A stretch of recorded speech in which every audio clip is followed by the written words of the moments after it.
Welcome to Samba Samba. Enjoy the video. You start by opening settings and navigating directly to sounds and vibration, so you remove the sound at the source. Tap System Sounds and Vibration because Samsung groups keyboard tones there. Once visible, toggle off keyboard sounds. This stops keypress audio in Samsung keyboard and many third-party keyboards that respect system sound. Make sure your volume isn't muted. This controls sound type.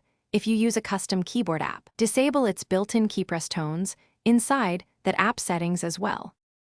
Once done with the main toggle, verify sound mode. Switching to vibrate or mute immediately silences key clicks across the device. Next, reduce touch sounds or system volume sliders to 0 so residual clicks stop. This prevents other system feedback from sounding. Also open Samsung keyboard settings.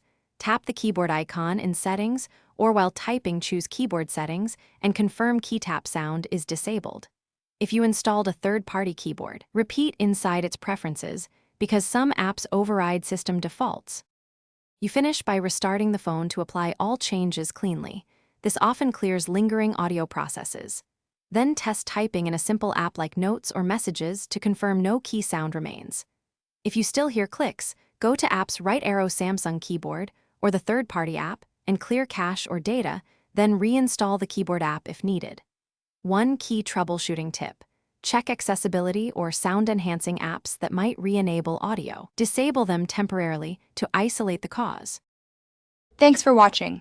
Consider subscribing if we helped you.